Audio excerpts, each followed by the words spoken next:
Thank you very much गाने के लिए और सब ऑफरिंग और उनके गोपी गाने। Thank you. हम लोग लूका की किताब 15 में जाएंगे। लूका की किताब 15 और इसमें यहाँ पर लिखा है 18 वचन से। मैं अब लूका 15:18 से मैं अब उठकर अपने पिता के पास जाऊंगा और उससे कहूंगा कि पिताजी, मैंने स्वर्ग के विरुद्ध और तेरी दृष्टि में पाप किया है। अब इस योग नहीं रहा कि तेरा पुत्र कहलाऊं। मुझे अपने एक मजदूर के समान रख ले। तब 20 में तब वह उठकर अपने पिता के पास चला। वह अभी दूरी था कि उसके पिता ने उसे देखकर तरस खाया और दौड़कर उसे गले लगाया और बहुत चूमा। पुत्र ने उससे कहा, पिताजी, मैंने स्वर्ग के विरुद्ध और तेरी दृष्टि में पाप किया है। अब इस योग नहीं रहा कि तेरा पुत्र कहलाऊं। 22 में परंतु पिता ने अपने दासों से कहा, इसे अच्छे से अच्छे वस्त्र निकालकर उसे पहनाओ और इसके हाथों में अंगूठी और पाँवों में जूतियां पहनाओ और पहला हुआ बछड़ा लाकर मारो ताकि हम खाए और आनंद मनाएं। क्योंकि मेरा यह पुत्र मर गया था, फिर से जी गया है, खोया गया था, अब मिल गया और वे आनंद करने लगे। तो यहाँ पे एक तरह से हम लोग आज फादर्स डे मनाते हैं। और लेकिन क्या हम लोग जानते हैं कि पिताजी का हार्ट कैसा है, पिता परमेश्वर का हार्ट कैसा है? उसके विषय में लूका 15 में जो हमने पढ़ा, उसमें हमें परमेश्वर का जो हार्ट है, यीशु मसीह ने ये बताया, ये इसके द्वारा। और हम लोग जानते हैं कि पिताजी का हार्ट क्या है। यूहन्ना 3:16 में लिखा है कि परमेश्वर ने क्या, सभी पिता परमेश्वर ने पूरे जगत से प्रेम किया। एक ऐसा व्यक्ति नहीं है इस दुनिया में जिससे परमेश्वर ने प्रेम नहीं किया, ताकि और उसके लिए अपना एकलौता पुत्र दे दिया, ताकि जो भी उस पर विश्वास करे वो नाश ना हो लेकिन आनंद जीवन पाए। तो पिताजी का प्यार देखने जाएगा, पिता परमेश्वर का प्यार यानी बहुत बड़ा है, उसका कोई सीमा नहीं है। उसको कहा जाता है अनंत काल का प्यार, यानी एवरलास्टिंग लव, यानी उसके तरफ से प्यार ही प्यार है और अनुग्रह है, अनुग्रहकारी पिता है। और ये जो उड़ाऊ पुत्र का कहानी हमने पढ़े होंगे पहले, और ये उड़ाऊ पुत्र सब कुछ लेकर पिताजी को बोला कि मेरा जो भी जायदाद है, हिस्सा पड़ता है। उसके दो बेटे थे, उसमें से एक ये था, मुझे मेरा जायदाद दे देना और मैं जा रहा हूँ आपसे दूर। लेकिन पिताजी ने उसको रोका नहीं, क्योंकि पिताजी का हार्ट ऐसा था कि उसने उसको रोका नहीं, एक चीज भी उसके ने कहा, सब कुछ दे दिया और वो चला गया और सब कुछ उसने उड़ा दिया। और उड़ाने के बाद उसने उसने उसके माइंड में सोच लिया कि अरे, मैं तो यहाँ पर खाना खाने लायक मेरे पास कुछ पैसा भी नहीं है और जानवर का, सूअर का खाना मुझे खाना पड़ता है। लेकिन पिताजी के पास में जब रहता था तो शान और शौकत के साथ रहता था। मेरे पास नौकर थे और मेरे नौकर लोग भी उससे अच्छे जीते हैं इस वक्त में। मैंने कहा कि मैं पिताजी के पास जाऊंगा और बोलूंगा कि पिताजी, मैंने तेरे विरुद्ध प्यार किया है और स्वर्ग के विरुद्ध प्यार किया और मैं तेरे बेटे का लायक नहीं हूँ, मुझे तेरा नौकर बोल के रख ले। और ये सोचकर वो जा रहा था, लेकिन उसने पिताजी का हार्ट उसने पहचाना नहीं। और जाते जाते पिताजी दूर से देखा उसने, पिताजी ने, और उसको जाकर क्या किया, दौड़ के उसको गले मिलाया, उसको चुम्बन देने लगा। तो पिताजी हमेशा उसका राह देख रहा था और दूर पे था, और उसने अपने बेटे का हालत देखा और उसको दौड़कर उसके पास गया और उसने ये भी नहीं कहा कि मेरा बेटा आने दे और मैं उसको सुनाता हूँ कि उसने कितना बड़ा गलती किया। उसे मेरा धन दौलत मैंने जो दिया वो पूरी तरह से खो गया है। ये सब उसके माइंड में, पिताजी के माइंड में नहीं है। आज हमको ये जानना चाहिए, पिता परमेश्वर के माइंड में हमारे लिए एक भी चीज नहीं है जो अगर हमने गलती किया उसके माइंड में वो गलती, उसके माइंड में एक भी माइंड में गलती नहीं है। वो अपना गलती देखता नहीं है, वो जब कुछ देखता है हमको यीशु मसीह के नज़र से देखता है, क्योंकि यीशु मसीह ने सब कुछ उसके क्रूस पर पूरा किया, और उस नज़र से देखता है पिताजी हमें, और वो जाकर उसे गले लगाया और उसे चुम्बन देने लगा। तो पिताजी हमारा जो भी गलती है उसको नहीं देखता है। आज हम पिता परमेश्वर में भरोसा रख सकते हैं इस दुनिया में। जो कुछ हमारे लिए पिता परमेश्वर जो भी करेगा वो अच्छा ही करेगा। और वैसे हम लोग, और पिताजी अनुग्रहकारी, यहाँ पर देखते हैं पिताजी एक अनुग्रहकारी पिता है। और वो हमारा जीवन का जो उसको कहा जाता है जड़, यानी सोर्स, हमारा जीवन का सोर्स यानी जड़ वही है। और समय आने पर पिताजी हमारे लिए दौड़ कर आएगा, है ना। उसका सिंहासन अनुग्रह का सिंहासन है, इब्रानी 4:15-16 में। यानी कि पिताजी हमेशा देखते रहता है कि हम उसके पास कभी आए। हमें किसी और के पास जाना नहीं है, हमको पिताजी पिता परमेश्वर के पास जाना है। और वहां पर यीशु मसीह उसके दाहिनी ओर बैठा है, और हम लोग उसी के पास जाते हैं। और वो हमको कुछ और नजर से नहीं देखता, हमारे प्रार्थनाओं को सुनता है, उसका उत्तर देता है। और यहाँ पर देखता है कि पिताजी ने उसको 3 चीज दिया। उसको एक तो उसको अंगूठी दी, यानी कि जो भी परमेश्वर का जो भी है उसका है। और वो भले दूर गया था लेकिन वो अभी भी उसका बेटा है। और उसको सोने का अंगूठी दिया, उसके पैर में जूते दिए। यानी कि हम अगर कुछ भी गलती करेंगे लेकिन वो अपना अपना वॉक जो है, हम लोग का जो चाल चलन है इस दुनिया में, वो रोमायु 11:29 में लिखा है कि वो अपना कभी बदलता नहीं है। और रोमायु 11:29 में आम, मैं पढ़ता हूँ, बहुत अच्छा वचन है।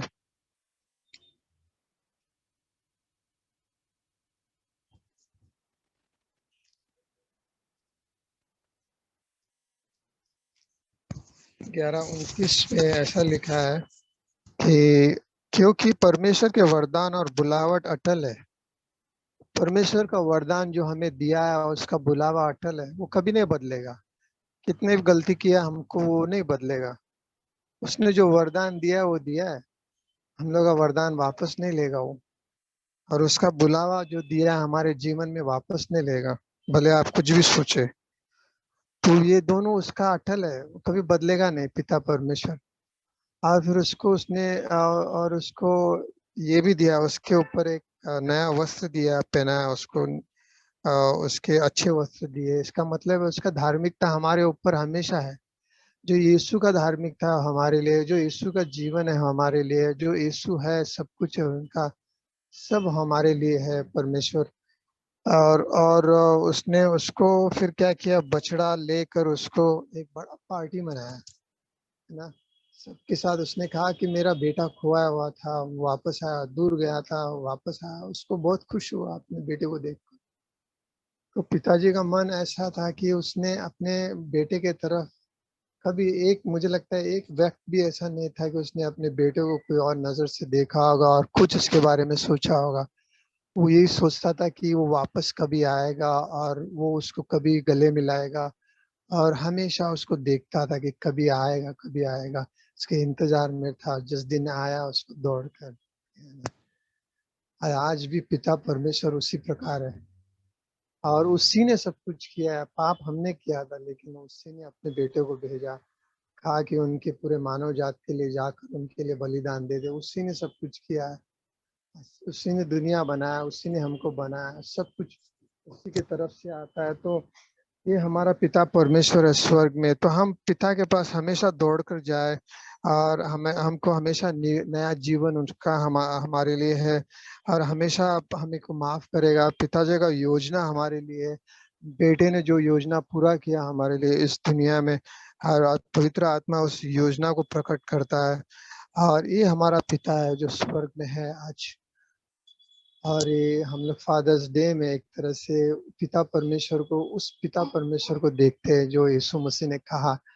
उसने एक तरह से उदाहरण इसके लिए दिया दिया कि उसने कहा कि ये पिता परमेश्वर स्वर्ग में भी उसी प्रकार है, और जो धरती पर है उसी प्रकार है आज स्वर्ग में। तो हम उसके बारे में हमेशा यही सोच सकते हैं कि कितना महान परमेश्वर है हमारे लिए, जिसने हमारे लिए स्वर्ग बनाया और उस स्वर्ग हमारे हमको दिया है, और उसमें हम लोग हमेशा रहेंगे और उनको देखेंगे, पिता परमेश्वर को। आज हम पिता परमेश्वर के बारे में एक सोचे तो यीशु ने कहा कि जो जिसने मुझे देखा है उसने पिता परमेश्वर को देखा है। और वो जो चरित्र है यीशु मसीह ने हमको प्रकट किया है बाइबल के द्वारा, वही पिता परमेश्वर आज स्वर्ग में है। और हम लोग हमेशा और हम हमेशा उसको याद करें और हमेशा उसके पास जाए, और यीशु मसीह हमारे लिए हमेशा आशीष ही आशीष देगा परमेश्वर। आमीन। ओके, जोसेफ को मैंने कहा कि 5 मिनट कुछ बात करे। श्योर।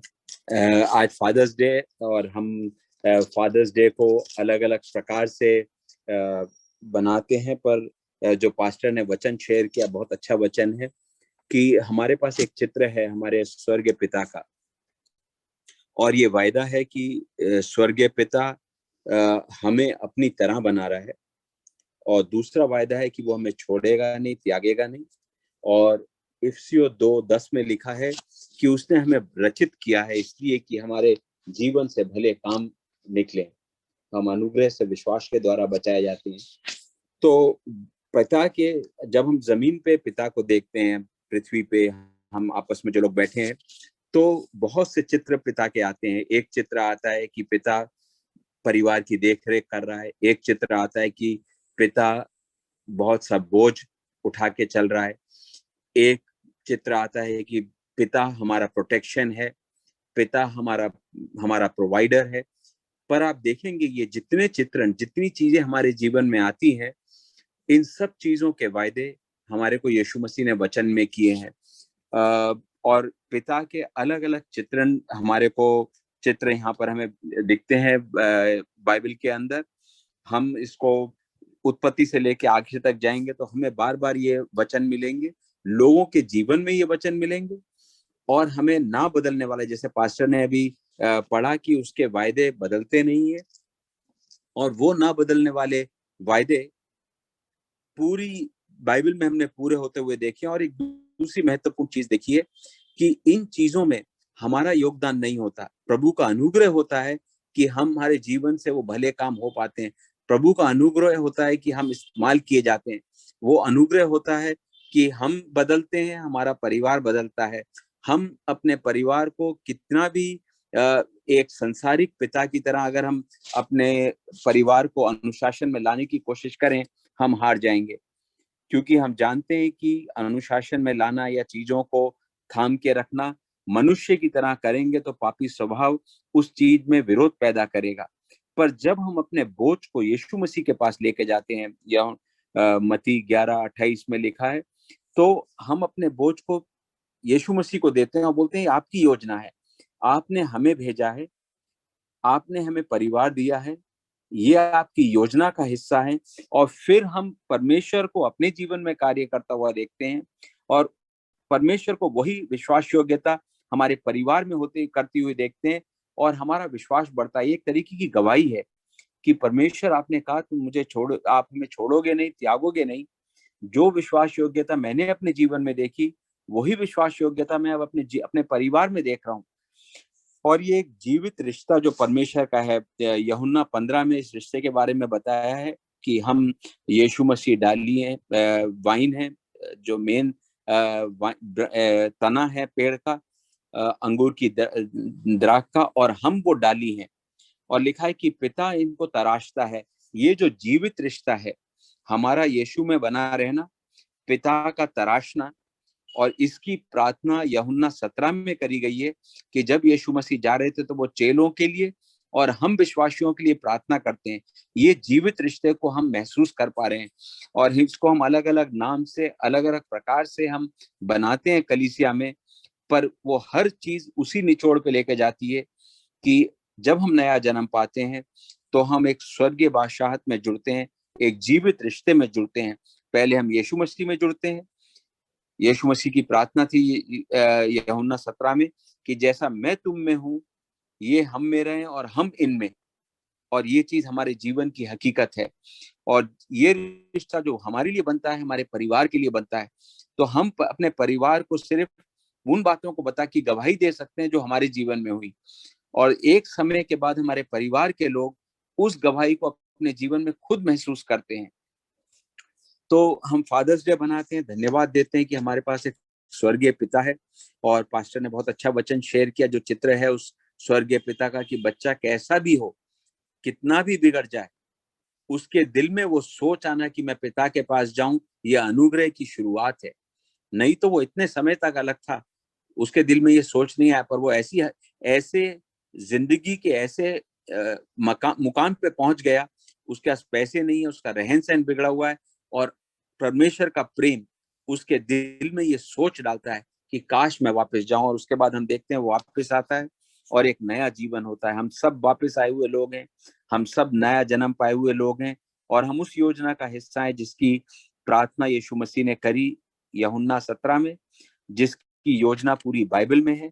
और ये इस दिन को हम अपने आप को एक तरीके से उत्साहित कर सकते हैं, अपने आप को याद दिला सकते हैं कि हम पिता बनते हैं, हमारा एक परिवार होता है, पर ये सिर्फ पृथ्वी का एक योजना नहीं है, पर ये स्वर्ग की एक योजना है जिसको हम पृथ्वी पर पूरा होता हुआ देखते हैं। और हम उस पिता के कार्य को, जिसका वायदा बाइबल में करा है, हम रोजमर्रा छोटी छोटी बातों में, बड़ी बड़ी बातों में पूरा होता हुआ देखते हैं। हम उन बातों के लिए प्रार्थना करते हैं, हम प्रार्थना के उत्तर देखते हैं। तो जैसे जब हम कलीसिया के रूप में मिलते हैं और हमारी गवाहियां होती हैं, वैसे ही जब हम परिवार में मिलते हैं हमारी गवाहियां होती हैं कि यीशु मसीह, मुझे इस चीज की चिंता थी, पर आपने कहा चिंता मत करो, प्रार्थना करो, निरंतर प्रार्थना करो, और आपने इस चिंता को दूर किया। तो हम सब आज के दिन धन्यवाद देते हैं अपने स्वर्गीय पिता का, इस योजना का, जिस योजना में हम जीवित रिश्ते में जोड़े गए हैं। और हमें ये जैसा हमने ऑफरिंग मैसेज में पढ़ा कि परिवार के सदस्य, कलीसिया के सदस्य में कोई छोटा बड़ा नहीं होता, सब देह का एक हिस्सा है।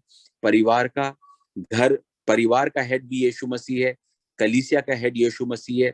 और हम जिस हिस्से का भी, जो भी हिस्से का अंग है, जो भी हमारी उस योजना में हमसे कार्य होता है या हम कर पाते हैं, हम उसका प्रतिफल पाते हैं। और ये एक स्वर्गीय योजना में हमारा योगदान होता है। और ये हमारे लिए एक बहुत खुशी की बात है कि हमें इस लायक समझा जाता है कि हम स्वर्गीय कार्यों में जुड़ सकें।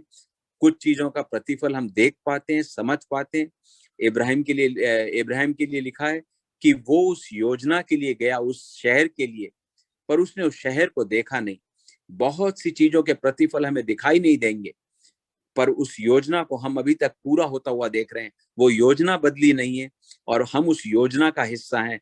कुछ चीजों का प्रतिफल हम देख लेंगे, बहुत सी चीजों का प्रतिफल हम देख नहीं पाएंगे, हमारे परिवार में होगा, पर यह अनंत की योजना है, हमारी योजना नहीं है।